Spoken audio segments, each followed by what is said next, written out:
27절부터 보시면 주인의 종들이 와서 말하되 주여 밭에 좋은 씨를 뿌리지 아니하습니까? 그런데 가라지가 어디서 생겼나이까? 아니 왜 종들은 주인한테 이걸 따지는 거죠? 근데 주인이 제 생각, 근데 이게 왜 이 말씀드리냐면 우리 이제 하나님을 향해서 우리들이 많이 물어보는 게 있어요. 하나님은 선한 분 아니세요? 하나님은 우주를 완벽하게 창조하지 않았어요? 근데 왜 악이 있죠? 종들은 첫 번째 질문은 사실은 첫 번째 질문이 핵심 질문이 아니었어요. 주인의 반응을 한번 볼까요? 28절에 원수가 이렇게 했구나. 저는 이 의외가 이 밭을 뿌렸는데 밭에 가라지를 뿌렸는데 종들이 생각하는 것과 주인이 생각하는 것의 시각차가 의외예요. 종들은 이거 심각하다. 이거 심각하지 않아? 라고 물어보는데 주인은 원수가 뿌렸나 보다. 근데 종들이 말해서 그러면 이거 심각한데 우리 가서 뽑아야 되지 않을까요? 근데 주인의 반문이 정말 의외입니다. 가만둬. 가라지 뽑다가 곡식까지 뽑을 수 있어서 내가 가만두라고 하는 거야.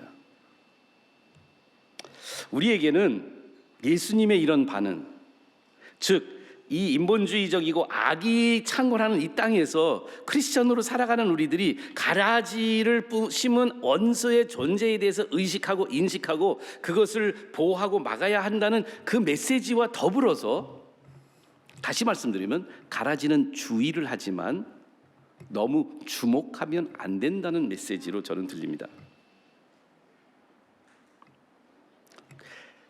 악에 대한 혐오감으로 일꾼들을 압도해서 말씀에 대한 몰두로부터 주의를 분산시키려고 하는 이 원수의 의도함이 오히려 우리들이 그것을 없애려고 하는 집착 속에서 저희는 그러니까 원수가 원하는 게 이루어진다고 생각해요. 원수는 뿌리고 가버렸어요.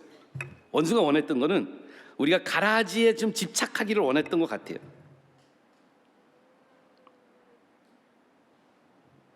하나님이 사랑이시라면 왜 세상에 이렇게 악이 많은지, 왜 우리의 믿음이 흔들릴 정도로 하나님의 하시는 일에 대해서, 소극적인 일에 대해서 우리들 안에 반문과 질문이 많습니다. 하나님 같으면 이런 병을 고쳐줘야 되지 않을까? 하나님 같으면 이 사람을 도와줘야 되지 않을까요? 만약에 하나님이 세상의 교회를 세우고 계시다면 왜 그 교회 안에 이렇게 악한 사람들이 많이 있는 걸까요? 아니, 더 가까이 내 안에는 왜 이렇게 죄가 많을까요?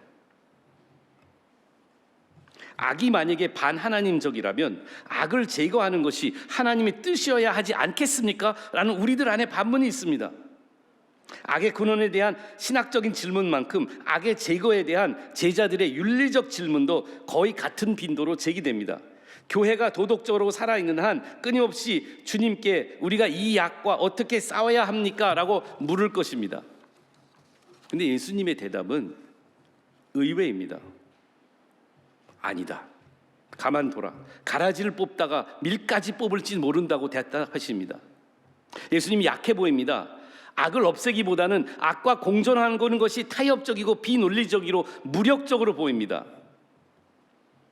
그래서 요한이 물어봤던 질문, 당신이 메시아입니까? 아니면 다른 일을 기다려야 합니까? 하는 반문이 우리 안에 나올 수 있습니다. 세상의 악을 제거하는 것에 주력하는 것이 하나님이 우리와 여러분들에게 요구하시고 기대하는 것이 아니라는 것을 저는 보게 됩니다. 가라지가 우리 안에 존재하는 것은 원수가 의도적으로 하고 있기 때문에 완전히 그것만을 제거하기 위해서 우리의 모든 에너지를 집착하는 것은 하나님이 원하는 제자의 삶이 아니라는 것이. 많은 교회 오랫동안 중세 때부터 우리 크리스천들은 악의 제거를 위해서 잘못된 에너지를 집착할 때가 많았습니다. 여러분들 십자군이 왜 일어났나요? 무슬림이란 악을 제거하기 위해서 유럽에서 수백 년 동안 에너지를 모아서 그 악을 제거하려고 했지만 십자군의 좋은 영향은 아니었습니다. 기독교에 대해서만큼은 말입니다. 제가 조심스럽게 말씀을 드리는데 우리 학교 초창기에 교내 컴퓨터에서 성인물 사이트에 접속한 것을 전산 팀장으로부터 제가 보고를 받았습니다. 도저히 어린아이들이 있고 순수한 기독교 학교 내에 이런 일이 있으면 안 된다는 것에 대한 굉장히 강력한 소명의식과 근절에 대한 목적을 가지고 제 에너지를 다 쏟아서 누가 했는가 그 장본인도 찾고 또 그 문제를 원천적으로 봉쇄하기 위해서 제 나름대로 컴퓨터 프로그래밍 이런 거를 막 공부하기 시작을 하고, 이런 사이트가 어떻게 생성되는지 몰랐던 저가 말씀을 보고 기도하는 시간보다 그곳에 그것을 잡고 고치고 없애려고 많은 시간과 에너지를 쏟아 부었습니다. 그 문제를 뿌리 뽑고자 했던 저에게 그 악이 없어지기를 그렇게 원했던 저의 마음속에 그 문제로 저 자신이 호기심에 빠지기도 했습니다. 아내의 도움으로 하나님의 그 문제를 해결받는 어려운 과정을 걷기도 했지만 제 안에 새로운 교훈을 받았습니다. 그건 바로 뭐냐면, 물론 우리 안에 열심히 노력하고 모든 잘못된 것들을 고치려고 하는 그 에너지가 어느 정도 삶을 살면서 필요한 것을 부인하는 건 아니에요. 근데 우리가 악 근절에 집착하기 시작하는 것이 오히려 원수의 의도라는 것을 저는 삶으로 뼈저리게 깨달은 경험이 있습니다. 우리 크리스천들이 이 세상에 어떠한 이벤트고 어떠한 캠페인인지 모르겠어요. 그것을 근절하기 위해서 정치적인 에너지를 쏘거나 경제적인 에너지를 쏘거나 자기의 젊음을 희생해서 그것이 복음보다 말씀보다 하나님보다 더 우선순위로 집착하기 시작할 때 오히려 사탄이 원하는 일을 우리에 빠지지 않는지 모르겠습니다. 저는 예수님이 가만둬라,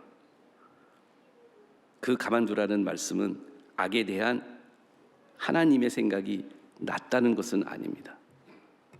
In His time, 하나님의 때에 심판으로 모든 악과 모든 불의한 것을 완전히 제거하실 그날이 올 것입니다.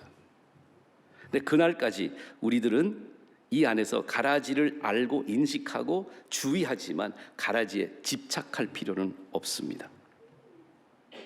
마지막 메시지는 이겁니다. 30절 말씀을 보면 둘 다 추수 때까지 함께 자라게 두어라. 추수 때에 추수꾼들에게 가라지는 먼저 거두어 불사르게 단으로 묶고 곡식은 모아 내 곡간에 넣으리라 하리라. 왜 이 지혜로운 인자는, 농부는 그렇게 기다렸을까요? 중간에 뽑으면 가라지와 알곡이 구별도 안 돼요. 여러분들 원래 다르넬이라고 하는 밀을 너무 닮아서 밀과 구별이 잘 되지 않는 것이 가라지, 다르넬이라는 이 잡초인데요. 이 잡초는 완전히 성장을 해서 수확할 때가 되지 않으면 이게 밀인지 아닌지도 분간하기 어려워요. 우리들 안에 상당히 많은 경우에 우리들도 그렇고 하나님 관점에서도 밀일지 잡초일지 가라지일지 아직 잘 구별되지 않는데 밀을 뽑아버릴 수도 있는 위험이 도사리일 뿐만이 아니라 가라지는 훨씬 더 뿌리가 깊어서 밀을 이렇게 뿌리로 이렇게 잡초들이 이렇게 싸듯이 감싸가지고 가라지를 뽑을 때 그냥 자연스럽게 밀들이 몇 개씩 몇 줄기씩 뽑힐 수밖에 없는 상황이에요. 예수님께서는 마지막 심판을 부끄러워하지 아니하셨어요. 마지막 심판이 있다면 그것을 언급하시고 그 핵심 교리는 예수님께서 그 심판이 있다는 것에, 하나님의 심판의 날이 있다는 것에 우리들이 그것을 신뢰하고 그것을 믿고 하나님이 악을 완전히 제거하신다는 것에 맡길 수 있는 믿음을 원하십니다. 근데 더 개인적으로 중요한 게 하나 있습니다. 이 메시지 속에 가장 저에게 예리한 저희 마음을 경각하게 하는 게 있는데요.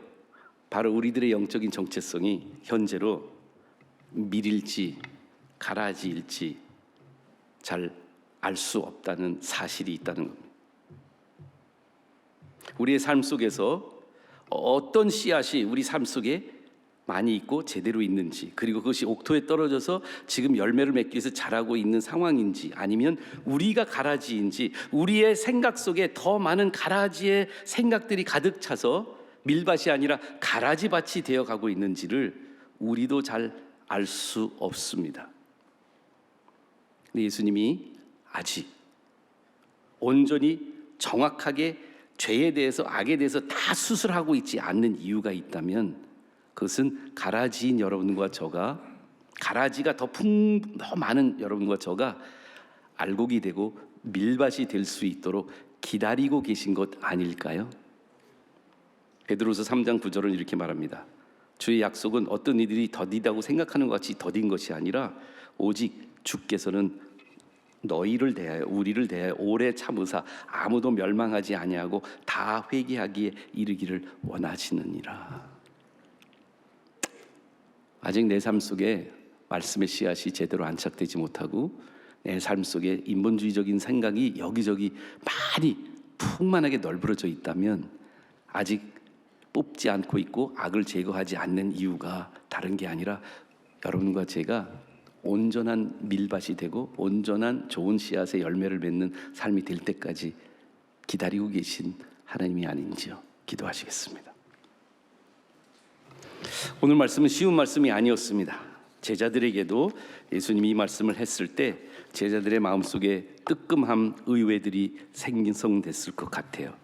우리가 인본주의적으로 어떻게 살아가고 있는지, 인본주의에 대해서 전혀 그렇게 문제의식을 느끼지 않고 우리 자신들과 우리 자녀들에게 노출하고 있는지, 그렇지만 또 우리 안에 악에 대한 집착으로 좋은 씨앗이 우리 삶 속에 더 풍성하게 자라는 일에 소홀하고 있는지를 주님은 물어보고 있습니다. 오늘 우리들이 이 비유를 통해서 제자의 삶을 회복하기 위해서 주님, 저는 더 말씀 중심의 좋은 씨앗을 제 삶 속에 심는 제자의 삶으로 헌신하겠습니다. 세상의 일보다 하나님의 일에 집중하겠습니다. 하나님을 바라보고 예수님의 말씀을 마음판에 새기겠습니다. 이렇게 결심할 수 있는 여러분과 제가 되기를 주님의 이름으로 축원합니다. 우리 다 같이 일어나서 기도로 찬양합니다. 주의 제자로 산다는 것은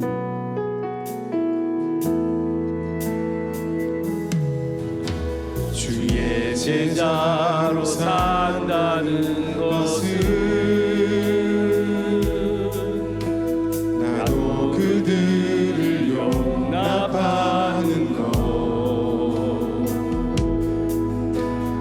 나를 위해 달리신 십자가 사랑, 그 사랑으로 살아가는 것, 제자로 산다는 것은 주님과 함께 동행하는 것, 주께서 지신 십자가 기꺼이 지고 주와 함께 걸어가는 때론 불 가운데 휩싸일 때도, 폭풍 가운데 무너질 때도 주님 내 곁에 함께 하시네. 가장 가까이에 함께 이제는 우리 주 예수 그리스도의 지극히 크신 사랑과 성령님, 하나님 아버지의 무한하신 은혜와 성령님의 감동 감화하심이 알곡과 가라지의 비유 속에 나온 숨겨진 비밀을 발견하고 이제는 삶 속에서 그 변화로 제자의 삶으로 헌신하며 살아가는 모든 권속들 머리 위에 지금부터 영원히 함께 하시기를 축원하옵나이다. 아멘.